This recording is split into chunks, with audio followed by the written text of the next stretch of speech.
subscribe, like Radio 360. Kwangu mimi naona kwamba sio wakati sahihi wa Mo Dewji kuiachia Simba kwa wakati huu, kwa sababu watu watakiwa wakumbuke kwamba Mo pale akukaa mwenyewe.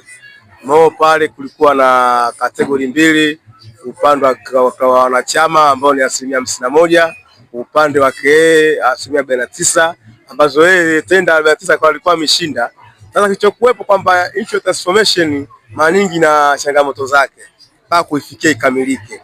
Transformation sio jambo la mara kwa unafanya tu unakwenda, hapana. Sababu Mo alitangaza tenda, wakawekana pale mezani, wakashindanishwa na mwisho wa siku Mo akafanyaje? Akashinda. Ilichokuwa katika utekelezaji wa yale maazimio waliokubaliana kwamba wewe unatekeleza katika wapi mpaka wapi. Mo alishasema nitakisha timu inapata uwanja wa mazoezi, nitakisha uwanja wa mazoezi tunajenga na kajenga, na uwanja wake unaitwa Mo Bunju Arena, nitakisha na nasimamia usajili. Mo kaweka usajili kama kawaida, unaona, nitalipa mishahara basi 70% ya mishahara nitaweka mishahara, nitafuta wadhamini wa kusaidia kuinvest club, katafuta kaweka, unaona. Kwa hiyo pale kwamba issue sio Mo, issue utekelezaji waliokuwa chini ya Mo, unaona. Kwa sababu unajua tofauti naenda naongea hivi kwamba kwa sehemu nitakwambia kwa nini kwamba issue sio Mo. Mo yeye ni rais, unaona, wa heshima club, baadaye tena akaamua kwa mwenyekiti wa kurugenzi, unaona, kipindi cha katikati hapa bodi ya kurugenzi, unaona, akatoka kuacha watu wafanye kazi kulingana na shughuli zake. Sasa wale watu wanaofanya kazi watakiwa waende kulingana na matakwa ya katiba waliokubaliana. Sasa kama katiba ifuati, Mo ataonekana ni mtu mmoja mbaya sana kulingana na mazingira. Kuna kipengele kilifika ambacho Mo atakiwa afike, lakini alikwamishwa na tume ya ushindani CSFC, sio wanajiita hao, ambao ni chombo cha serikali, ili wapitishe wao Mo apate kumiliki hali kabisa 49%, ambazo Mo ni mchakato alishaanza kupata toka muda. Sasa si jambo aliko kwa Mo, jambo liko kwa sisi walaji, unaona Je, tuko tayari kuminvest Mo? Mo ameshasema mimi natoa pesa paka za mfukoni kuisaidia Simba, na maana nje ya mkataba ambao wamekubaliana wa zile B20, na tulikubali kwa siku moja viongozi wa Simba walipokea hati ya hundi ya bilioni 20. Watu wakauliza kwenye akaunti gani ya Simba, unaona. Sasa wanachama wanaoji akaunti ipi? Akaunti ya wanachama Simba inajulikana, ndio pesa ambazo zinatumika kusajili wachezaji, natumika kusajili mishahara, natumika sababu hana mtu anayechangishwa pale Simba. Hakuna mtu ambaye kwamba Simba tuenda kuchukua bakuli wapi, hapana. Ni hizo pesa ambazo Mo ameziinvest, isipokuwa watakiwa waweke usimamizi na utaratibu mzuri wa viongozi pale Simba. Hasa kwanza ndio maana bodi ya kurugenzi kila siku inabadilishwa. Leo mwenyekiti Tageni, kesho mwenyekiti nani, sisi nani, wanabadilishwa sababu hakuna watu ambao wakusimama kwenye utendaji. CEO wanabadilika, leo kaka sijui ni Kajula, leo sika kaka sijui Babla, leo sika kaka sijui yule mwingine unaona mtaaliki mjuni si nani, watatu ndana miaka 5. Ina maana kwamba kuna kitu ambacho hawakifikii kulingana na malengo wanayotaka Mo. Sababu watakiwa wakae chini waangalie wapi alikuwa amekwama kwa transformation nzima. Simba haijakwama kuhusu Mo. Mo yuko tayari, anapenda Simba kwa kweli, lakini kuna watu wanamkwamisha pale Simba kwa maslahi yao binafsi, sio kwa maslahi ya Simba. Na Mo alishasema iko siku tutawataja. Kuna watu wanasema usiwataje kwa kitu kibaya, sasa sio kitu kizuri, unaona. Mo alishasema kabisa bwana, mimi natoa pesa za kwa sababu naipenda Simba. Mo anainvest na Simba. Kuna watu hawataki pale. Sasa ifikia hatua mwenyewe msema kai mwenyewe hawezi mtu akumtegemea. Mbona alipokuwa anamtegemea yule mfanyakazi wake nani yule Babla Gonzalez, aliingia info lakini kaonekana. So hata jesema nafanikiwa. Jesema nafanikiwa sababu mimi na mtu wangu engineer kaa pale ili mambo apate kwenda, hela atamfukoni na kupa wewe tutafanya kazi pale. Nilisema ni wapi wengine hapa Yanga itayumba. Watu watafanya wafanye. So na Yanga imetulia kwa sababu engineer alikuwa yuko nje kama nini, kama JSM tumbo mkurugenzi wa uwekezaji na nani akina nani wale akina Msola nani ndio wanaongoza Yanga, lakini mshauri JSM kuna mimi natoa hela nyingi sana hapa bila kumweka mpango kwa ndani ya rais au mtu yote, nitapoteza gharama timu toka. Akamweka engineer pale, mtu wake iko pale kama rais wa club, maana yake ni JSM pure kabisa, ni mwajiri wa JSM yule engineer, ni mkurugenzi wa uwekezaji JSM yule engineer, anafanya kazi ya Yanga pale, na maana pesa haipotei pale, anasimamia inavyokwenda anavyotaka inavyokwenda. Simba kama wewe kwa Babla hakuna mwingine, wapo pale wengine pale kwa masuala yao tu kumkwamisha Mo. Pesa usajili inapitia kwa watu ndio wakasajili, lakini pale JSM anakwenda mwenyewe ni font, nakupa hela wewe engineer nenda, nakupa engineer nenda kafanye kazi hii, wengine wape taarifa kama tunabadili kama mpango mwingine, sio mpango tena wewe. Kwa hiyo Simba imekosa kitu kama hiko kiunganishi huyo. kwa sababu kuna bodi mbili pa Yanga ina bodi mbili. Yanga ina rais wa wanachama wote. Hakuna siji ya nini hakuna. Hata Simba choganyika kwamba kuna rais wa klabu ambaye ni Mangungu, naye atakao na jambo lake na kuna huyu nakwambia rais wa bodi ya kurugenzi. Majukumu ya mgawanyo unatofautiana, lakini muda mwingine lazima muingiliane kulingana nani mwenye mkubwa. Sababu Mangungu anakuwa mimi nimechagua na wanachama na nguvu kubwa na wanachama.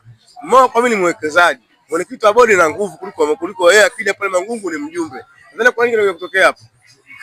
Nadhani utakuwa na mgongano huo tu wa kimaslahi. Watu wana kama Simba wanafeli, kumbe hafeli, alafu mjumbe lazima ndio kwa kushua Mo hana shida yoyote katika swala la uwekezaji. Mo ametoa Simba mbali sana. Hivi leo hivi utakwambia nani kapita kaja kuikuwa Simba? Simba ilikuwa chama.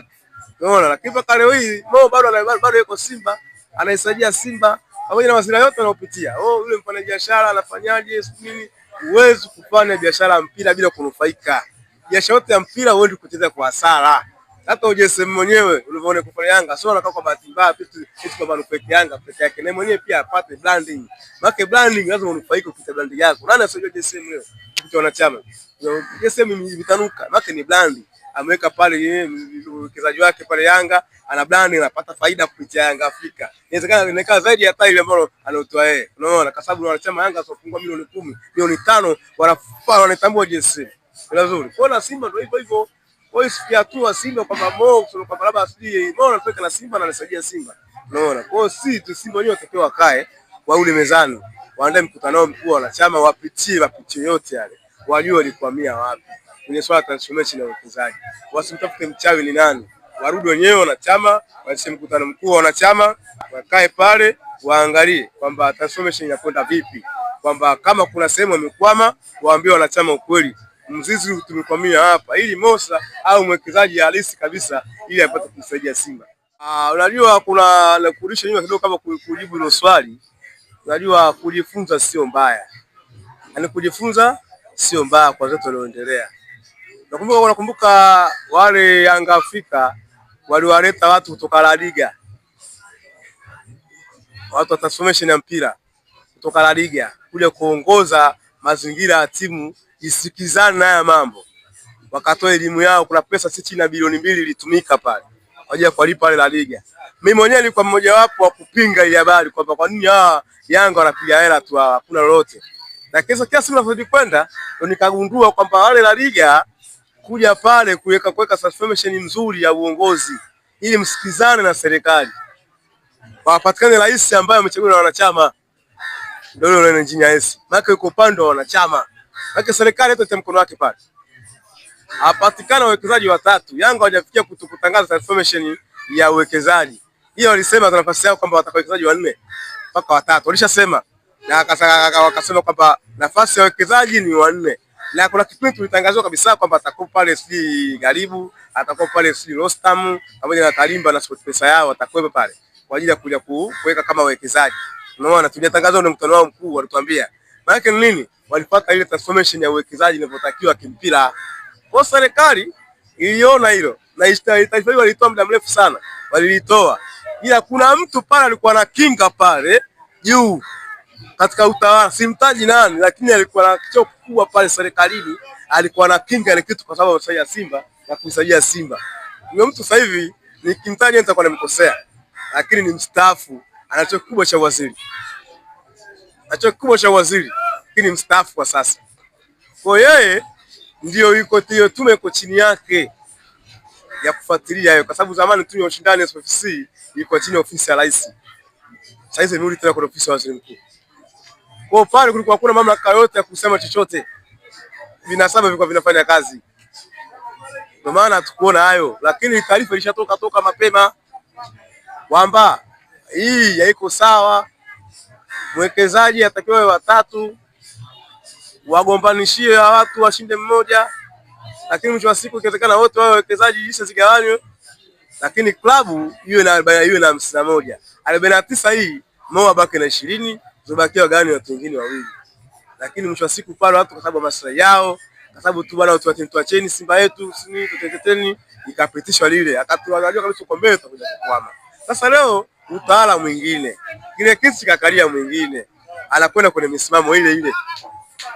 Atuangalie tarehe yake ikoje. Kile kiti kikakaa mwingine. hiyo hiyo. Sasa naye anasema kwa twende tunyooshane, anasimama sasa kwenye mnyooko kwa pateni hii. Kwa hiyo Simba watakiwa urudi tena mezani, kama nilivyosema la kwanza, urudi tena mezani, wapitie upe mfumo wao, ikiwezekana wafanye tena mabadiliko katika mazingira hayo, mchakato uanze upya. Mo kusema kwamba tamaa kama ipo Mo anaweza akakuwa watatu, sio shida kwenye uwekezaji. Mimi mwenyewe ni mwekezaji Vodacom, na nunua vocha kila siku, napata gawio la 500 kila mwaka. Unaona, naponunua Vodacom napata gawio. Baki ndio uwekezaji. Tumewekeza Vodacom, wewe umewekeza kwenye Voda, umewekeza katika nini, umewekeza na mitandao mingine. Kwa mazingira hayo jinsi yalivyo. Unaona? Kwa unapopata gawio maana yake wewe umeinvest kiasi gani katika uwekezaji wako. Si mnagawana? Kwa hiyo si jambo baya. Kwa hiyo niseme tu kwamba wakae mezani, waamalize matatizo yao, na jambo litakaa vizuri tu.